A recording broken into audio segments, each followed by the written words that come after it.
السلام عليكم يا شباب، يا رب تكونوا بخير. النهارده انا معاكم محمد مجدي. ان شاء الله النهارده هنتكلم عن جزء جديد في الورك شوب بتاعتنا، وهو البوش بوتن. او بمعنى اصح السويتش.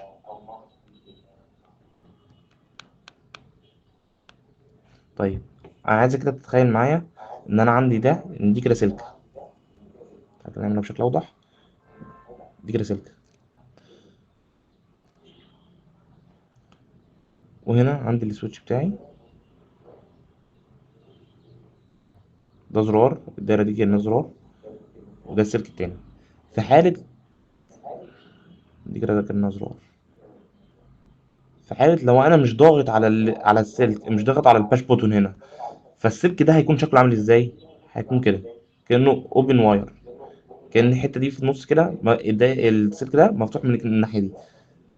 يعني كأنه مش كلوز، مش كأنه مش سلك كامل، كأن قاطع السلك، كأن مثلا الحتة دي كده مقطوعة في السلك. لو انت عندك سلك مقطوع مثلا، فانت اكيد نفرض مثلا انت عندك سلك تلفزيون، وسلك التلفزيون ده مقطوع من النص مثلا، فالتلفزيون هيشتغل؟ لا، مش هيشتغل. فتعالى بقى نتخيل ان انا في حالة لو انا ضغطت على الزرار ده، فشكل اصلا الباش بوتون ده اصلا كده لما جينا نبص عليه هتلاقي مثلا كأن دي حته مثلا من هنا كده، دي سلكه، وانا عايز اضغط بقى على الزرار. يعني انا دلوقتي لسه مش ضاغط على الزرار هنا. لا، تعالى تتخيل معايا ان ده كده زرار، زر مثلا، زر، ده كده زرار. فعايز اتخيل لو انت كده بتضغط هنا على الزرار ده، فايه اللي هيحصل؟ هتلاقي مثلا الحته اللي فوق دي نزلت تحت، فبقى سلكه كامله، فيبقى كده. تمام يا شباب؟ فده كأن كده ده ايه؟ ده الباش بوتون. في حاله لو انا مش ضاغط على الزرار ده، فانت في حاله لو انا مش ضاغط على الحته دي، فكأنها هيبقى سلك مقطوع مثلا من النص، اوبن سيركت او اوبن واير بمعنى صح. في حاله بقى لو انا ضغطت عليه من فوق، عملت عمليه بوش عليه، فهيبقى كأنه سلكه واحده، فهيمر كرنت. تمام يا شباب؟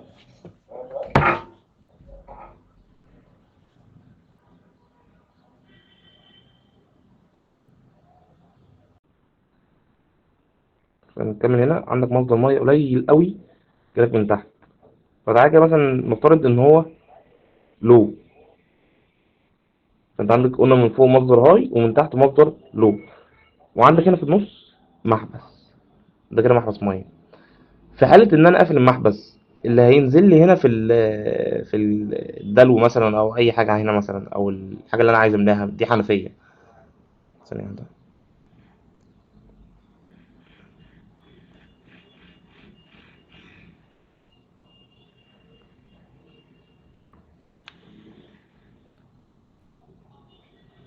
فاللي هينزل لي هنا في الدلو، لو أنا في حالة إن أنا المحبس ده قافل، فاللي هيخش لي هنا في المحبس ده هيكون الإيه؟ اللو، المصدر المية اللو. طب في حالة لو أنا فتحت المحبس، اللي هيجي لي هيخش شوية من الهاي، هيخش هنا، وهيخش شوية من الهاي هنا. هنجيب المحصلة بتاعتهم عامة. فاللي هيخش لك لو أنا فتحت المحبس، هيخش لك مية هنا. دي نفس فكرة عمل السويتش. يعني ايه فكره عمل السويتش؟ يعني احنا قلنا هنا لو انا في حاله، تعالى نفرض هنا مثلا ان الهاي ده 5 مثلا، 5، انت تخيلها معايا في الكهرباء 5 فولت، وان اللو مثلا تعالى نقول مثلا 0.9 مثلا، او 0. ففي حاله لو انا قافل المحبس، اللي هيخش لي هنا هيكون اللو. وحاله ان انا فتحت المحبس بتاعي، اللي هيخش لي هنا هيكون الهاي، وهيخش شويه هنا. طيب ايه الميه وايه الحاجات دي اللي احنا بنتكلم فيها؟ تعالى كده طيب نقول نرسم رسمة السويتش بتاعنا. قال لك انت عندك هنا، احنا عشان بنتعامل مع الاردوينو فبيكون هنا في 5 فولت، وعندك هنا ده الشكل السويتش، ده السويتش. وعندك هنا دي البن بتاعت الاردوينو، بن، دي البن. وعندك هنا ال- الارضي او جراوند بمعنى صح، اللي هو ايه؟ 0 فولت. في حالة لو انا هنا مش دايس، فدي كأنها اصلا ايه؟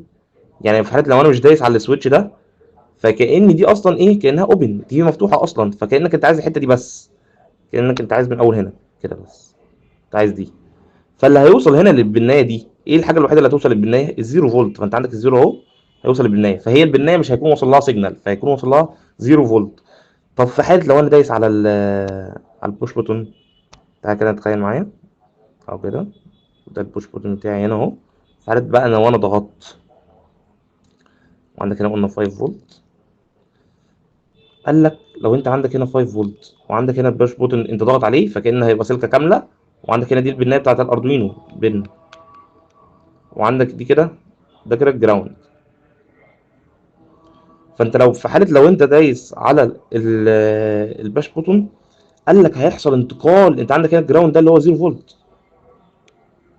قال لك هيحصل انتقال كبير لكميه من الالكترون من ال 5 فولت لل 0 فولت على طول رايحه للارض، كانها اصلا شورت سيركت. هي شورت سيركت اصلا، كانك عملت شورت سيركت. قال لك هينتقل 5 فولت لل 0 فولت على طول، شورت سيركت، هيحصل قفله. وده بيؤدي ساعات لو انت بس انا جبت سلك كده ووصلت له مثلا 5 فولت وفي الاخر وصلت متوصل بالجراوند، هتلاقي السلك ساعات بيحترق، يعني حصل احتراق للسلك، فانت كانك عملت شورت سيركت.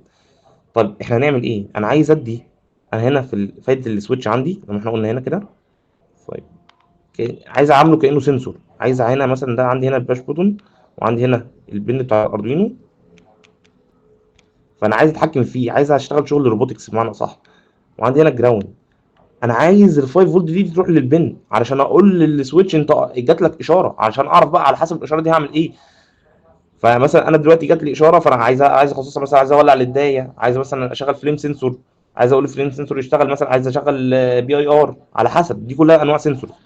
فانا عايز ال 5 فولت دي تروح للبن، او عايز بمعنى اصح اوصل سيجنال للبن سواء كانت ايه هي. فانا عايز في حاله لو انا ضاغط اوصل سيجنال للبن، فاعمل ايه؟ قال لك طب ما انت لما قال لك لما احنا وصلنا ضغطنا على البتاع، قال لك هيوصل بس يحصل انتقال من كميه كبيره من الالكترون من ال 5 فولت للجراوند، انا مش عايز كده. فقال لك بقى هنعمل ايه؟ انا عايز حاجه تعوقلي، عايز حاجه تعمل اعاقه اسمه ده، للفولت هنا، للكرنت اللي بيمر هنا، الالكترون اللي بتمر هنا، علشان خاطر تخش لي على طول ناحيه البن. ما انا انت عندك لو طريق، عندك طريق فاضي وطريق زحمه، تعالى كده تخيل معايا، ده كده مثلا الطريق الفاضي، ده طريق فاضي وده طريق مليان عربيات. هتمشي في انهي طريق؟ هتمشي في الطريق الفاضي اللي هو ده، ولا طريق الزحمه اللي هو ده؟ هتمشي في الطريق الفاضي طبعا.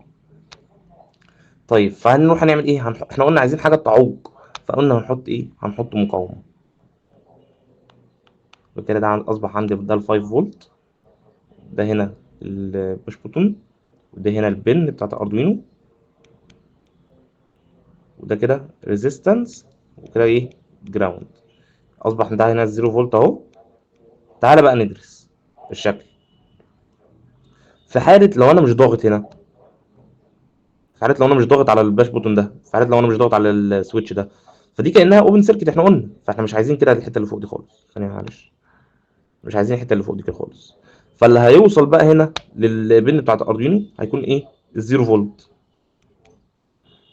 طيب في حاله بقى لو انا ضاغط، تعالى كده، قلنا ده هنا ال 5 فولت، ده هنا ده كده ده السويتش. في حاله لو انا ضاغط يعني دي هتلمس مع دولت، فتعالى كده نتخيلها، فتبقى سلكه واحده، دي كانها سلكه واحده. في حاله بقى لو انا ضاغط، فاحنا قلنا تبقى سلكه واحده، فاللي هيمر هيجي هنا في 5 فولت. قال لك هيكون هنا في مقاومه، طريق فاضي وطريق زحمه، اروح لاني طريق؟ طريق الفاضي، فاروح لطريق البن على طول. فساعتها انت هتروح ال 5 فولت دي للبن، فكده اديت اشاره لو ده في حاله لو انا ضاغط، يعني كده وصل للاردوينو اشاره ان انا ضاغط. كده انا ميزت بان انا ضاغط وان انا مش ضاغط في الايه؟ في الاردوينو يا شباب. طيب بس كده ننسى.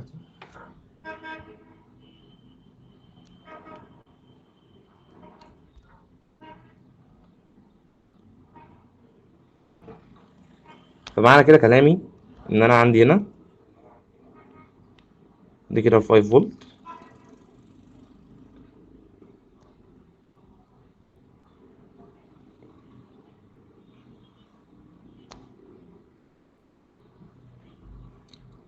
ده كده هنا هيكون عندي السويتش،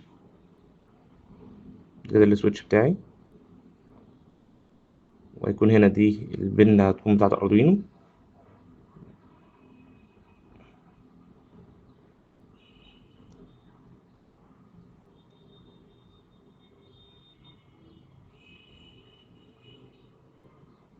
دي هتكون الريزيستنس اللي هتكون 1 كي،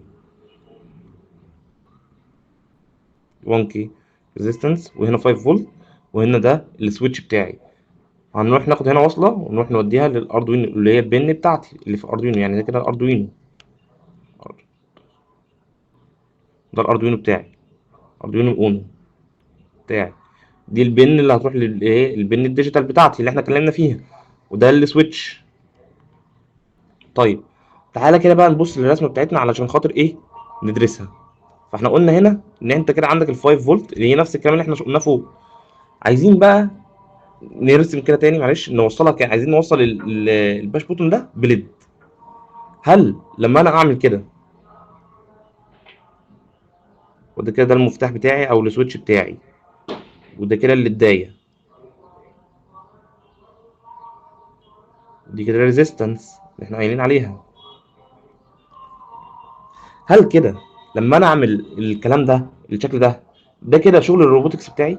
لا، انا كده كاني شغال شغل الكتريكال. ده كانه هنا مفتاح، لو قفلت المفتاح ده الليدايه هتنور، لو سبت المفتاح مفتوح الليدايه هتكون ايه، مطفيه. انا عايز لما ادوس على الباش بوتون اقول له ينفذ لي تاسك. مثلا لو انا عايز اقول له لما يدوس على الباش بوتون نور لي الليدايه مرتين، نور ويطفي الليدايه مرتين، عايز اتحكم في الليدايه. انت هنا شغال شغل الكتريكال. هنا السويتش ده كانه كوبس نور، لما بتطفيه يروح منور النور، لما تفتحه يكون ايه، النور يطفي. احنا قلنا الشغل بتاعنا ايه لما احنا كنا قلنا في الاول؟ انت عندك، احنا قلنا الروبوتكس سينس،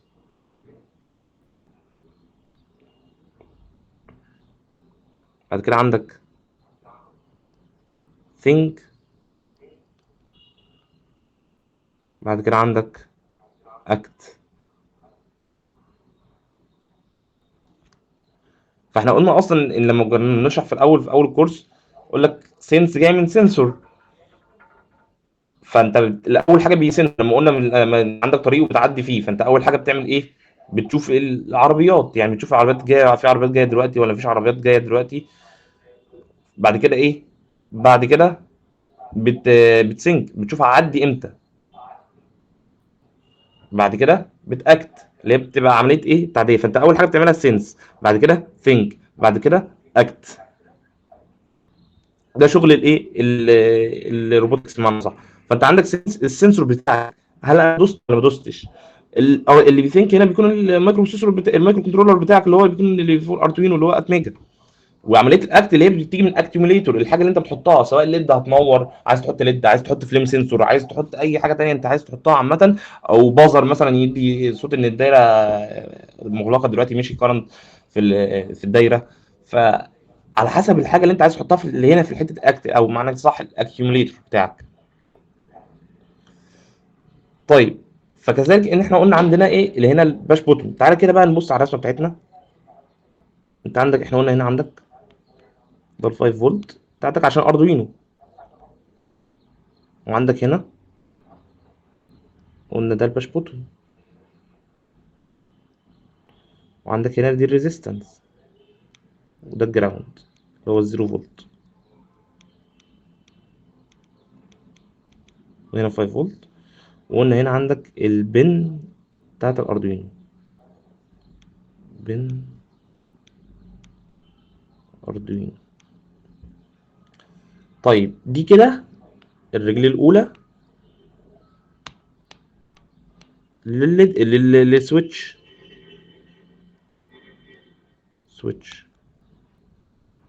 ودي كده معناه ان دي الرجل التانية للسويتش.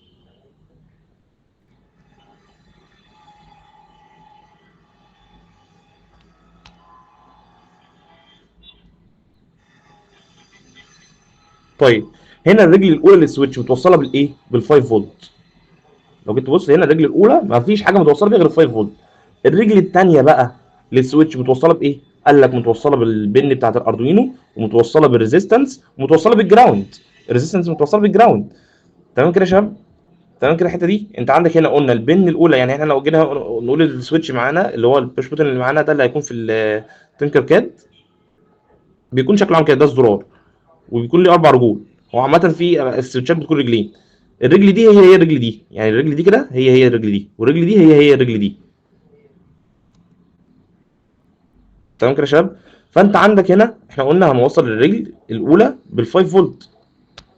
طيب فوق ولا تحت؟ اي حته عادي. ده هنا يعني دي كده هتكون متوصله بال5 فولت بتاعت الاردوينو، دي كده 5 فولت. والرجل الثانيه دي هتتوصل بايه؟ احنا قلنا في منها بن، تعالى كده احنا قلنا دي او دي واحد، دي او دي واحد. قلنا هناخد من هنا مثلا بن هتروح البن بتاعت الاردوينو، البنز الديجيتال المفروض مثلا 3، وقال لك نفس البن اللي هي البن الثانيه، احنا قلنا ان الرجل الثانيه متوصله بايه؟ بالبن والريزيستنس والجراوند. احنا قلنا دي او دي هما الاثنين واحد، فهنوصل هنا، تعالى بقى هنا نوصل بالريزيستنس، ونوصل الريزيستنس دي بجراوند اللي في الاردوينو برضه، جي ان دي. تمام كده يا شباب؟ طيب يا شباب، احنا اخر حاجه كنا قلنا عليها توصيله الباش برو اون، كانت ان احنا عندنا هنا 5 فولت، وعندنا هنا دي كده الواير عادي، وعندنا ده هنا السويتش، وعندنا هنا البن بتاعة الأردوينو، دي هنا كده البن،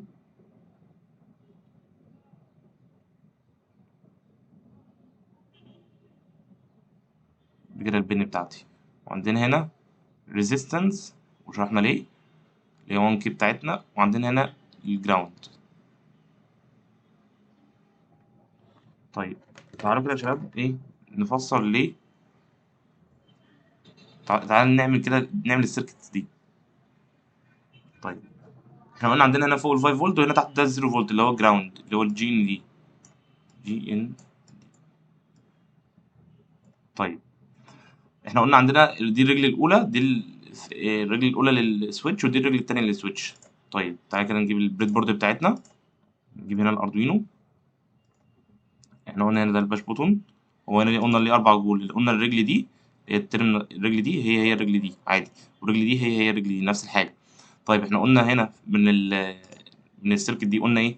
ان الرجل الاولى متوصله بال 5 فولت، خلاص ادي الرجل الاولى هي دي نوصلها كده مثلا بال 5 فولت. بعد كده نجيب واير، نخلي واحد لون الواير مثلا نخليه كويس، دي كده دي نوصلها بال 5 فولت، دي احسن لون،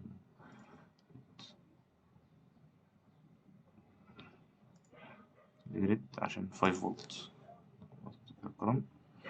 ودي كده الواير لحد ال 5 فولت، دي كده الرجل الاولى. طب هنا الرجل التانية متوصله ايه؟ قال لك هنا بين الاردوينو والتانية والريزيستنس بجراوند، كده الرجل التانية متوصله بالبن بتاعت الاردوينو، دي كده اهي الرجل التانية للسويتش. قال لك هنوصل هنا مثلا بالنهاية، نجيب اورنج مثلا، خلي ده احمر، التاني يلو، نجيب اورنج، دي كده الرجل التانية قال لك بتوصل بالبن الاردوينو. تعالى مثلا نفترض ان البن دي هي البن رقم 3 اهو، كده انا وصلت الرجل دي بالبن بتاعت الاردوينو، ناقص ايه؟ ريزيستنس والجراوند. طيب نجيب الريزيستور اهو، احنا قلنا هنا او هنا دي كلها نفس الحاجه، يعني ممكن احط الريزيستنس دي هنا عادي، ممكن احطها هنا. طيب نوصلها بقى بالجراوند، نعمل لها جراوند بلاك، يعني الريزيستنس دي المفروض تروح للجراوند، احنا قلنا عندنا هنا موحدين هنا الصف ده كله كانه نفس الحاجه عند السالب، وناخد هنا وصله وده للجراوند، يعني كده الجراوند داخل على الصف ده كله.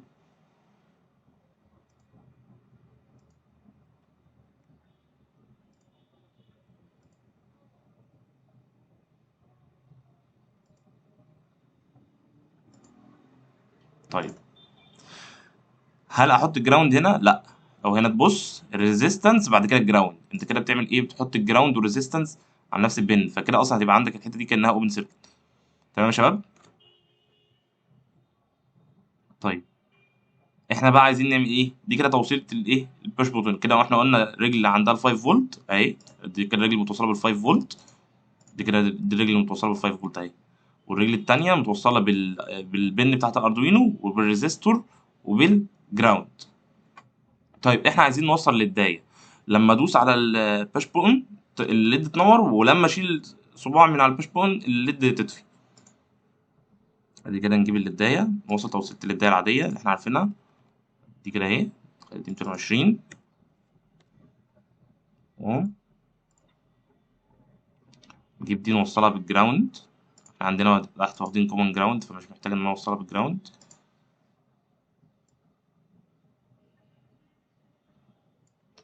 طيب والرجل التانية دي اوصلها بالبن اللي انا عايز اتحكم فيها، كده بس نجيب لون، نجيب لون تاني مثلا جرين مثلا، دي كده الليد اللي انا عايز اتحكم فيه ده كده الواير رايح للبن بتاعت الاردوينو، ده البن رقم 6.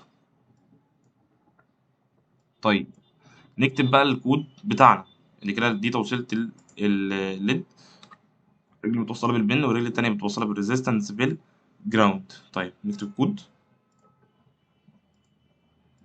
طيب احنا عرفنا حاجتين عندنا اللي هو ايه، الباش بولن والليد. نكتب كده انت، نفترض ان هو مثلا باش بولن نعمل له مثلا بي بي ايكوال محطوط عندي ايه فين هنا، دي رجل الباش بوتن اللي البن رايحة رقم 3، يبقى نكتب ايكوال 3. طيب نكتب هنا تحتيها ان عشان هي انتجر. الليد عندي رقم كام؟ 6.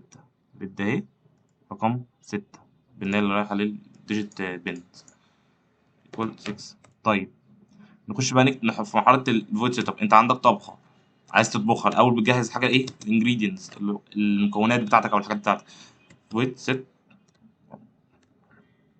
طيب نفتح القوس بتاع الفويد ستوب ونقفل القوس عشان ما ننساش نقفله في الاخر.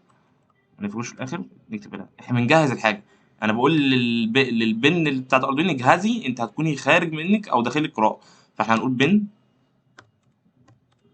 مود الليد اللي هي بن رقم 6 هتكون ايه، احنا قلنا اوتبوت عشان هيطلع لي انور الليد، هشغل الليد فهتكون ايه، اوتبوت. كلمه اوتبوت بتكون كلها كابيتال، ما تنساش السيمي كولون. نكتب تحتيها برضو هنا ايه، عايزين نجهز البوش بutton، فنكتب هنا بن مود بي بي. خلي بالكم من السمول والكابيتال عشان دي بتبقى ايرور في الكود بتاعكم. الباش بوين هيكون عندنا ايه، انبوت عشان انا هاخد منه قراءات. هو كانه اعتبروه كانه سنسور، انا هاخد من الباش بوت. انا لما ادوس عليه هدوس يعني هعمل عليه ادخال، هعمل عليه انبوت عليه. الانبوت كلها كابيتال. طيب كده انا جهزت الحاجات بتاعتي اللي هي في الفويد سيت اب. خلاص ما خلاص الفويد سيت اب، نخش على الفويد لوب، الحاجه اللي الكود بتاعي اللي هيلوب جواها. فويد، نقفل الكود برضك بتاعنا، نقفل الكيرل براكت بتاعنا.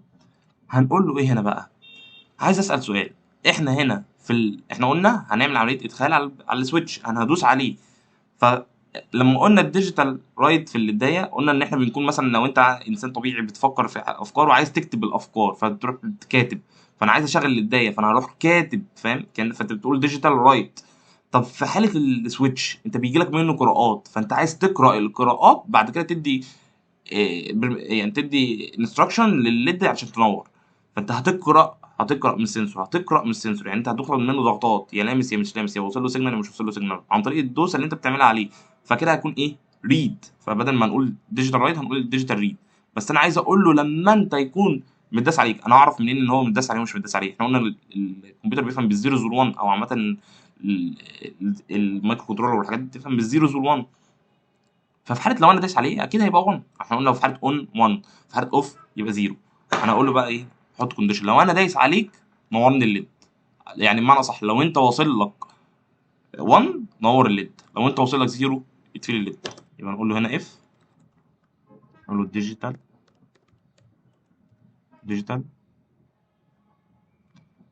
نكتب له هنا الريد الار كابيتال والباقي عادي. البي بي قراءة الباش بون. لو هي ايكوال يعني هل هي تساوي 1؟ احنا قلنا في فرق بين الايكوال والايكوال. نفتح هنا ده الكونديشن بتاعي، ده الاف وده كده الكونديشن اللي بين قوسين عاديين. الحاجه بقى اللي انا عايز انفذها بتبقى ما بين كيرل براكت. فنقول له ايه، لو انت القراءه بتاعتك 1، لو يعني لو انت متداس عليك بمعنى يعني في عمليه ضغط حصلت عليك او اتداست عليك مثلا، هوصل لك يعني عمليه ان انا دوست على السويتش، هنقول له ديجيتال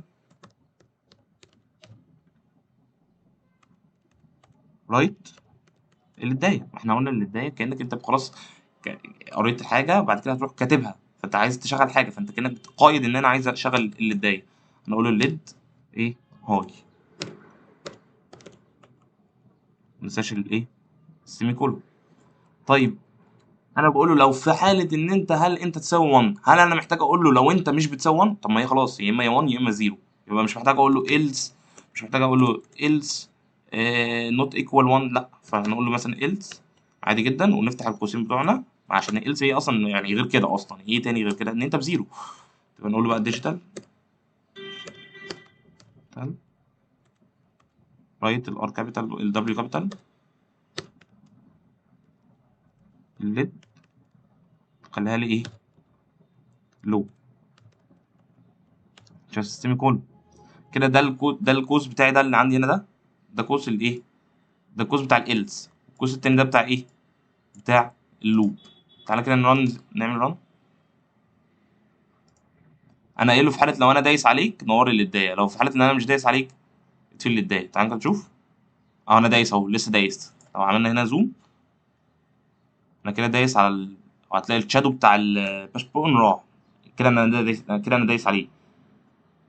لو انا شلت صباعي اهو الشادو ابتدى يظهر راح طفت. لو انا دوست كده اللي اتضايق نورت. لو انا شلت صباعي طفت. كده ايه كاني عملتها كانها معامله سويتش. تمام كده كود يا شباب. اظن كده ان الكود مفهوم. طب في حاله بقى ان انا دايس، انا عايزين نديسكرايب اللي حصل تاني عشان خاطر ايه نكون فاهمين السويتش بشكل اوضح. في حاله ان انا كده هنا مش دايس على الايه على الباش بو، فهيكون واصل له هنا الجراوند، هيكون ماشي هنا من هنا الجراوند الجراوند الجراوند الجراوند الجراوند. بعد كده هيروح فين بقى هنا لل ال لل اسمه ده للريزيستور. والريزيستور هيروح للسويتش هيلاقي اوبن سيركت، فخلاص كده اللي هيكون واصل للباش بوتون كده على نفس على نفس البن هيكون ايه ال- البن بتاعت السويتش. فهيكون هنا طالع فوق واصل لتلاتة، فتلاتة دي كده هيوصل لها ايه. ثانية واحدة لو احنا هنا بس ثانية واحدة.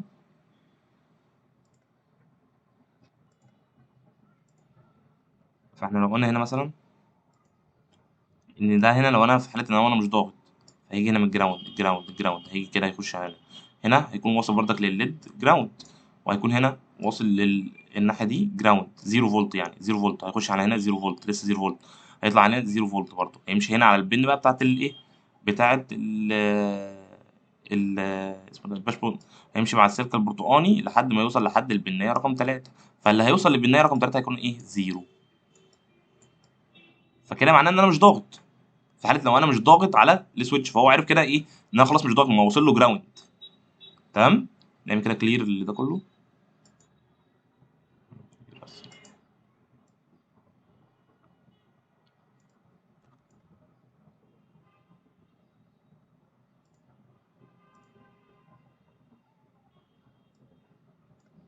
طب في حاله بقى لو انا ضاغط، تعالى كده نعمل عمليه الضغط اللي هي دي. في حاله ان لو انا ضاغط ايه اللي هيحصل. تعال ندسكرايب الحته دي تاني. في حاله لو انا ضاغط انت عندك كده هنا دي ال 5 فولت هتكون متوصله بالباش بول.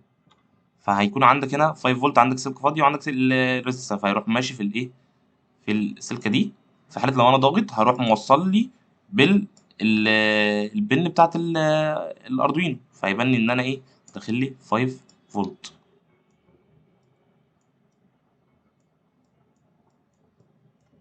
عندي دي هتكون متصله بالجراوند عادي جدا. فانا لو انا فصلت فدي هتبقى كونكتد وهطلع على ال 5 فولت على طول. تمام كده يا شباب. كده معناه ان انا وصل لي 5 فولت كده معناه ان انا ضاغط. دي كده فايده السويتش كانه كوبري علشان اخليك تعدي للناحيه التانيه.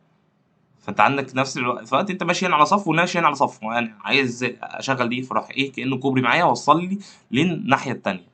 فهنا قلنا كان عندك هنا مثلا الدلو لما احنا كنا بنشرحه فهنا راح هنا راح هنا وفي جزء اللي راح هنا راح هنا وراح هنا وراح هنا ووصل لحد هنا 5 فولت. تمام كده يا شباب. طيب يا شباب فاحنا قلنا هنا قلنا عندنا لو احنا لو انا مش ضاغط على على الباش بوتن هنا هيجي 5 فولت هتمشي كده في السلك دي هتيجي تخش على الباش بوتن. فهتلاقي ان هنا السلكه انا مش ضاغط فتلاقي السلكه مفتوحه. فساعتها اللي هيوصل للباش بوتن هيكون ايه ان الجراوند هنا دي الجراوند واصله للريزيستنس واصله هنا جراوند جراوند 0 فولت واصله هنا للبن يبقى كده اللي هيوصل للبن رقم 3 هيكون ايه الزيرو فولت. طيب في حاله ان انا ضاغط هيمشي هنا لل 5 فولت هتيجي تخش هنا في الباش بوتن. هتيجي تخش هنا بعد كده تيجي ايه هتوصل هتعدي ما انا ضاغط هكون ساعتها هنا ضاغط فهيوصل هنا سيجنال للبن رقم 3 ان انا جالي ايه اشاره جالي فولت بمعنى صح. فزي ما شرحنا فكره الدلو من شويه في اول سيشن. طيب انا دلوقتي يا شباب عايز حاجه تميزني ما بين انا لو ضاغط او انا مش ضاغط. يعني عايز حاجه تميزني لو انا عايز مثلا ضغطه واحد، دوست ضغطه الليد تنور، بعد كده دوست ضغطه تاني الليد ايه تطفي. عايز حاجه تميزني ما بين الضغطات بمعنى اصح. طيب احنا عندنا هنا قلنا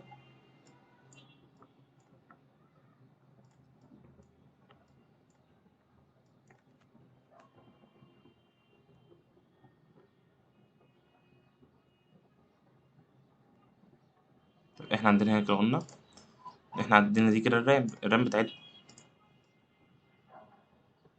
الرام بتاعتنا هنا في الاكزامبل اللي فات ده.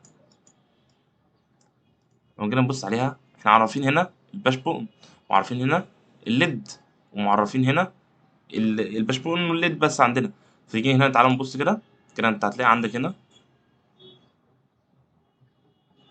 تلاقي هنا البي بي بتاعتنا، تلاقي هنا الليد،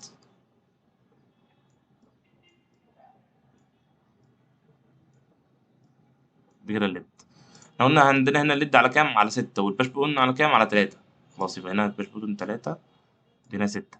احنا قلنا عايزين حاجه تعد الضغطات، ما احنا عشان اقول له عايز المطرة الضغطه نور لي ليد، والمطرة الضغطه تاني يبقى كده عندي ضغطتين يطفي لي ليد، فهحط حاجه اسمها كاونتر. فالكاونتر ده حاجه احنا نفضل نملى فيها، زي مثلا المصباح، نفس فكره المصباح الالكترونيه. يعني بص هنا مثلا فكره المصباح الالكترونيه، انا هنا دي انا زيرو، دوسه بقت 1، دوسه بقت 2، دوسه بقت 3. فانا عايز حاجه تعمل انكريمنت بمقدار، يعني تزود بمقدار واحد عشان تفرق ما بين الضغطه الاولى بتاعتي والضغطه الثانيه. او مثلا انت لو حابب تتوسع في الموضوع مثلا تخليها اسمه ده، تخلي الاعداد الزوجيه بس هي اللي تنور والاعداد الفرديه هي اللي ما تنورش عادي. فاحنا هنحط حاجه اسمها قلنا كاونتر، ونخليه بكام؟ بزيرو. هنخلي الانيشال فاليو بتاعته بزيرو. ما هنا زي مثلا المصباح الالكترونيه، عشان انا مش ضاغط اصلا في حته زيرو، بعد ما دوست دوسه تبقى بواحد، دوست دوسه تبقى باتنين. فتعالوا كده هنا معايا نكتب هنا ايه، ان ان كاونتر ايكوال زيرو. كده انا عملت انيشال فاليو للكاونتر بزيرو واديتها انتجر. كده انا مش في حته لو انا مش ضاغط. طيب عايز اقول له بقى لما الكاونتر ده يكون لما انت تدوس دوسه واحده نور لي الليدايه، لما تدوس دوسه تانية تطفي لي الليدايه. هعملها له ازاي؟ نفس الكلام، هحط له هنا اف كونديشن جوه الاف كونديشن. قد كده احنا عندنا الاف كونديشن دي اهي، دي كده الاف كونديشن بتاعتنا. فانا هقول له هنا اف، هقول له الكاونتر بتاعي لو الكاونتر ايكوال 1، احنا فوق هنا كاتبين كاونتر اهو. اقول له لو الكاونتر بتاعي ايكوال 1، يعني لو الكاونتر بتاعي جواه واحد هتعمل لي ايه؟ نور لي اللي اتضايق. خلاص اقول له ديجيتال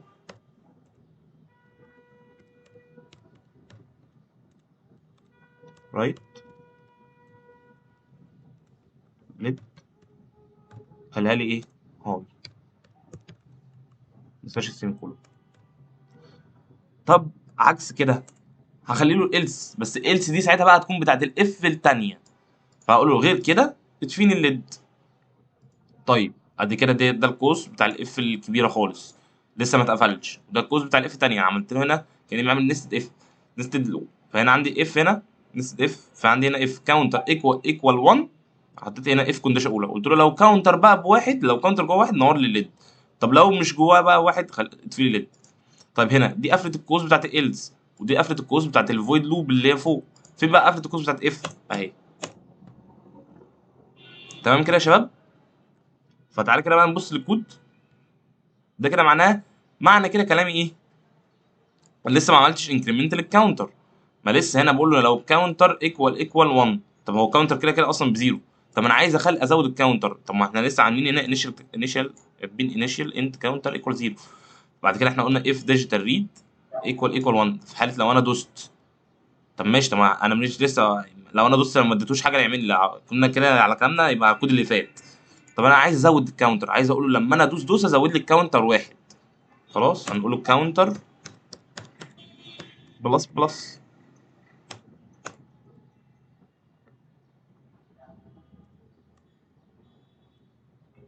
ماشي مش هنا، مش هنحطها. هنقول له في حاله لو انا دوست على الباش بوتون زود لي الكاونتر واحد. طيب احنا ليه تاني هنا تلاقي الكونديشن ما اتحققش ليه؟ احنا كاتبين هنا اف ديجيتال ريد. لو انا بقول لو انت خدت قرايه من الباش بوتون اعمل لي ايه اف، تقول له اف كاونتر ايكوال 1. طب ما ده فولس، احنا لسه كاتبين فوق ان عاملين انيشال فاليو للكاونتر بزيرو. طب انا عايز ازود الكاونتر عشان الشارت ده يتحقق، عشان اقول لما ادوس دوس انور لي الليد. خلاص اقول له كاونتر بلس بلس، ازود لي الكاونتر بمقدار واحد عشان يحصل كده. مثلا هنا ده الكاونتر بزيرو كده بقت 1. عايز اقول له بقى لما يجي لك 1 اعمل عليها ايه العمليه بتاعتي. انا خلاص اقول له لو هو ايكوال 1 مثلا نور لي الدايه دي، نور لي خلي البتاع ده ينور نور. كانها نفس الفكره بالظبط. بصوا كده بس عشان النت. خلاص طب ما هي كده اهو. تعالى كده بقى نبص. مش ستارت ميشن، هتلاقيه نور وطفى. طب انا عمال ادوس عمال ادوس عمال ادوس. طب هتقول لي عمال بدوس، طب ما هو ليه بيطفي؟ طب تعالى كده نبص هنا على الكود بتاعنا. انا هنا قايل له كاونتر بلس بلس، طب وقايل له اف كاونتر ايكوال 1. تعالى نمشي واحده واحده. دلوقتي يعني انا مثلا هنا اهو انا دوست دوسه واحده، الكاونتر عندي كان بكام؟ يعني هنا عندي دوسه واحده، الكاونتر عندي كان بزيرو. لما دوست دوسه عند واحده خلاص. هنا اف ديجيتال ريد، هل انا دوست؟ يبقى هي هنا بتساوي 1 يبقى ده ترو. خلاص زود لي الكاونتر 1. الكاونتر عندي كان في الاول بكام؟ بزيرو. بقى كده بكام؟ بقى ب 1. طب خلاص انا هنا قلت له اف كاونتر ايكوال 1. طب ما دي حقيقه دي ترو. خلاص نور لي الليد. طيب هو جوه عمليه لوب هيطلع تاني. هل انا دايس لما انا دوست دوسه تانيه؟ طيب الاجابه الكاونتر بلس بلس. الكاونتر كان من شويه كان فيه كام؟ كان فيه 1. هيزود واحد هيبقى ايه 2. فهيجي هنا اف كاونتر ايكوال 1. هو الكاونتر هنا بقى يبقى ب 1، ما احنا قلنا بقى 2 عشان هو بيلوب افويد لوب. فهنا بقى 2 فهيروح على الالس هيروح طافي الليد. فكده معنى كلامي ان هي مش هتنور غير مره واحده، وده اللي حصل اهو. بصوا نورت مره واحده. طيب انا عايزها لما انا قلنا حاجه تميز ما بين الضغطه الاولى والضغطه الثانيه. طيب بصوا كده هنيجي بقى بعد هنا الالس اقول له ايه كاونتر ايكوال 0. هصفر الكاونتر، ما لازم اصفر الكاونتر عشان يفضل يحسب كده. دي بالنسبه له ضغطه اولى ودي ضغطه ثانيه. ما هو لو على كلامك دي ضغطه اولى ثانيه ثالثه، انا عايزه عند الضغطه الاولى ينور وعند الضغطه الثانيه يطفي. طب ما انا هنا لازم اصفر الكاونتر، وعشان كده هيبقى ايه هو بيلوب عمال بيزود في الكاونتر. لا اقول له خلاص كاونتر ايكوال 0. ليه؟ علشان خاطر ما يزودش كل شويه في اللوب، عشان خاطر كل شويه ما يفضلش يعمل لوب لوب لوب لوب عمال بيزود كاونتر 1 2 3 4 5 1 2 3 4. انا عايز عند الضغطه الاولى ينور الليد، عند الضغطه الثانيه يطفي الليد. تعالى كده بقى بس بص معايا.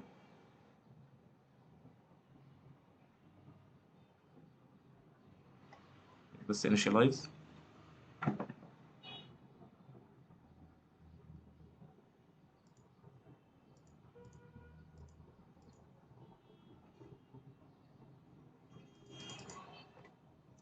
بص كده نور. دي كده نورت، دي كده طفت. طب انت هتقول لي هنا عمال انت دوست كذا دوسه. ما هو هنا بص تعالى كده بص هنا في اردوينو هتلاقي ان هو اصلا قاري الضغط الكنترولر بتاع الاردوينو قاري الضغطه بتاعتي رقم كبير. طب نعرف ازاي كده يا باشمهندس؟ تعالى كده بقى بص الموضوع ده انت تيجي تعمله قدام. فبص كده معايا يا باشمهندس. لو جينا هنا نكتب له مثلا ايه، مالكمش دعوه بالكلام ده احنا قدام هناخده بتفصيل. هقول له انا هنا بس عايز اوريك ان هو الضغطه بالنسبه له بتعادل قد ايه الكنترولر. نكتب له هنا سيريال دوت برنت لين سيريال دوت بيجن. ببدا له السيريال نخليها مثلا 9600. نخلي هنا بقى ايه سيريال دوت برنت لين.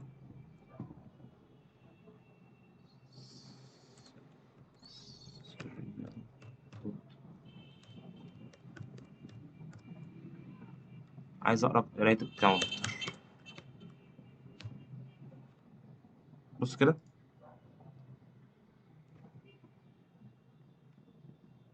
ثانيه واحده بس بيعمل انيشاليزنج.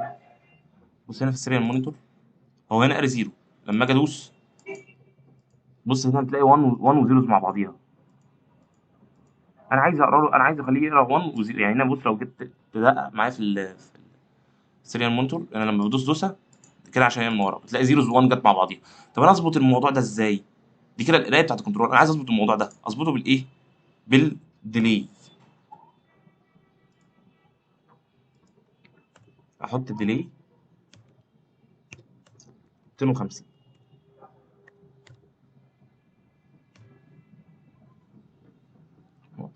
بصوا كده بقى معايا، نعمل ستارت سيميوليشن. هتلاقي الموضوع ده دلوقتي بقى ظبط، بس يعمل سيميوليشن بس. هنا دوست دوسه نورت، وهنا قال لي ايه؟ ضغطه في الكاونتر 1 عشان هو يبعد الكاونتر. دوست دوسه طفت قال لي زيرو. بقى هنا مفيش فواصل ما بينهم في النص، هتلاقي الزيرو تحت بعضيها والوانز تحت بعضيها، على عكس اللي فات كنت هتلاقي مثلا بعد الزيروز 1 وزيروز، يعني 1 وزيرو 0 0 1 0 كده. فده كان دي قرايه الكنترولر. بص هنا 1 0 1 0، اللي بدايه بتنور وتطفي دي عشان تظبط الموضوع، عشان تظبط القرايه بتاعت الكنترول اللي هو بتاعت الضغطه، تحط لها ديلي مثلا 250. طيب الكود ده بتاع الالس احنا قلنا، والكود التاني ده بتاع الاف كونديشن، والكود التالت ده بتاع قصدي الكيرل براكت دي، الكيرل بريس بتاعت الالس، والتانيه دي بتاعت الاف كونديشن الكبيره اللي هي اللي فوق، والتالته دي بتاعت اللوب. طيب تعالى كده مثلا بص، نشيل الكاونتر، احنا نرجع لنفس الاكزامبل اللي احنا كنا فيه من شويه. شلنا هنا الكاونتر ده، نعمل رن مثلا، ونوريكم الموضوع هنا بقى دلوقتي بوضوح. ونشيل كمان ايه؟ الديلي. معلش ثانية واحدة، نشيل الديلي كمان. نعمل ستارت سيميوليشن، ده اللي هو كان الموضوع الاول من غير ما نصفر الكاونتر، لما كنت بدوس دوسه. ثانية بس يعمل انيشاليزيشن. لما كنت بدوس هنا دوسه، بص هنا كانت بتقرا كام؟ هنا قري 13 12 12 13. دي قرايه الضغطه بالنسبه للكنترولر، فانا عايزه يقرا دي 1. اجي ادوس كده ضغطه ثانيه، دي كده المفروض الضغطه الثانيه بقت 23، الضغطه الثالثه بقت 35، الضغطه الرابعه بقت ايه؟ 45. فتلاقي انت ايه؟ ده الكود اللي احنا كنا كاتبينه في الاول لما احنا قلنا ايه؟ عايزين ننور الانكريمنت ب 1، وعايزين ايه؟ ننور البدايه ونطفيها. بس لما جينا عشان نفهمها بشكل اوضح، ما صفرناش الكاونتر هنا. فلما ما صفرناش الكاونتر هو عمال بيلوب جوه، فقاري ضغطه ثانيه ثالثه رابعه خمسه، وهي هنا طبعا ايه؟ الامر ده هيكون بفولس عشان احنا قايلينه بس لما يكون بيساوي واحد نور لي الليد، لما يكون بقى بيساوي 2 يطفي لي الليد. فهنا تطفي لي الليد وصفر لي الكاونتر. فعشان تعمل نفس الموضوع او فهو يقرا 1 و2 1 و2 ضغطه و2 ضغطه و2. تعال بقى كده نبص هنا، قصدي ضغطه وزيرو، يعني 1 و0 1 و0 1 و0، يعني ترو فولس ترو فولس، يعني هو بيقرا ضغطتين. ده اللي هو في الاكزامبل اللي احنا كنا فيه من شويه اللي هو بتاع الكاونتر ايكوال 0. طيب تعالى بقى نحط هنا بقى الديلي.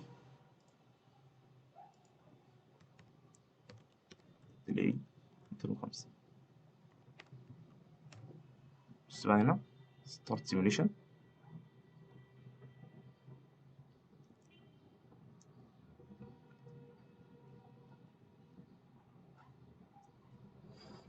يعني بس initializing.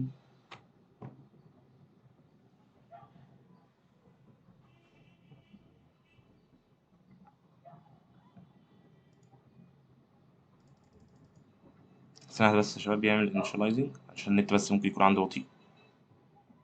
هو عمل السيموليشن. بص بقى هنا كده انا قاري زيرو عشان انا مش دايس. تعالى كده بقى بص، اول ما ادوس دوسه قريت 1. دي كده دي الكاونتر ايه؟ ايكوال. هنا الكاونتر عندي متخزن فيه 1 كده 2 كده 3 كده 4. طب ما انا ده كله ليه عمال بيديني ايرور؟ عشان انا ما صفرتلهوش الكاونتر هنا في الالز. امال ايه؟ هو انا قايل له اف كاونتر ايكوال 1، انا قلت له لو هو انا دوست دوسه خلاص انا كده اهو. تعالى نعيدها من الاول. كده انا دوست دوسه، كده أنا لسه ما دوستش، يبقى هو كده قال زيرو. يبقى كده هو ايه؟ في الالس، في حته الالس هو هنا كاونتر ب 1، لا يبقى الكاونتر كده فيه زيرو. طيب انا هنا قلت له لو دوست، لو ضغطت ضغط زود لي الكاونتر واحد، انا كده كده اصلا في الاساس عندي الكاونتر بزيرو، خلاص انا ضغطت ضغط يبقى كده ايه؟ خلي لي الكاونتر ب 1 بزيرو، زوده لي بقى ايه؟ ب 1. خلاص في حاله ان الكاونتر ايكوال 1 نور لي الليد اهو، ادي دي كده اهي راحت الليد نورت. طفت بقى تاني ليه بقى؟ عشان انا بقول له غير كده خليها بزيرو، ما انا مش دايس فهي بزيرو. طب ماشي لو دوست دوسه تاني، او دوست دلوقتي دوسه تاني، خلاص الكاونتر كان عندي من شويه ايه؟ بوانا لسه ده كله في الستارت ستيميوليشن مفتوح، فكله انا جوه لوب. خلاص انا كنت الكاونتر بواحد، انا هنا دوست، يعني دي الامر ده بقى ايه؟ بترو. انا عمليه ان انا اضغط، هو الديجيتال ريد بي هو ايكوال 1 اللي هو الباش بوتون ايكوال 1. انا دوست يبقى دي الامر ده ترو. خش لي بقى في الكود اللي بعديه كاونتر بلس بلس. الكاونتر في الاساس من شويه كان بكام؟ بواحد، دلوقتي بقى بكام؟ باتنين. فخلاص هو الكاونتر ايكوال 1، لا الكاونتر دلوقتي ايكوال 2، فهيروح على الالس، هيروح طافي الليد. نفس الكلام مع الثالثه والرابعه والخامسه، فهيفضل مطفيه، فهي مش هتنور غير مره واحده. طيب احنا قلنا عايزين نعالج الموضوع ده ازاي؟ نقول كاونتر، نحط بعد الالس كاونتر ايكوال 0، اصفر الكاونتر، فبالنسبه لي بيقرا لي ضغطتين بس، فنكتب هنا الكاونتر ايكوال 0. تعالى بقى كده بص هنا معايا اهو، كاونتر ايكوال 0. بعد كده دي كده انا مش دايس، فكده هنا عندي الكاونتر بكام؟ اصلا بزيرو. فانا نكتب اف ديجيتال ريد الباش بورن ايكوال وايكوال 1، لا انا مش دايس، يبقى هو ايكوال 0، انا مش دايس، ما انا يا 1 يا ترو يا فولس، هنا ده بقى فولس، يبقى خلاص روح لي على الالس اطفي لي ليد. طيب هدوس دلوقتي، دوس دي كده بالنسبه لي ايه؟ ضغطه اولى، فخلاص انا دوست ضغطه اولى، فكده بالنسبه لي ايه؟ ده ترو. هزود لي الكاونتر 1، الكاونتر اساسه كام؟ 0، بقى بكام؟ بقى ب 1. انا بقول له لو الكاونتر ايكوال ايكوال 1 نور لي. تعالى كده نبص اهو، كاونتر ب 0 بقى ب 1. طيب عايز ادوس دوسه تاني، اللي هي دوسه تانيه ليه؟ بدوس تانيه ليه؟ معناها ان هنا الكاونتر هزود عليه 1، فالكاونتر زودت عليه 1 بقى بكام؟ بقى ب 2، فهنا بقى ب 2 دخل على الايه؟ دي بقت بفولس، هيخش على الايه؟ هيخش على الالس. تعال كده بص اهو، طفت تاني بقى، نورت اهو ادي 1، طفت نورت وطفت، وكذلك يا شباب. تعال كده بقى هنا نبص هنا اهو، هنا ادي 0، ليه؟ عشان خاطر اصلا مش دايس، او دوست بقى ب 1. تمام كده يا شباب، اتمنى تكونوا استفدتوا النهارده ان شاء الله.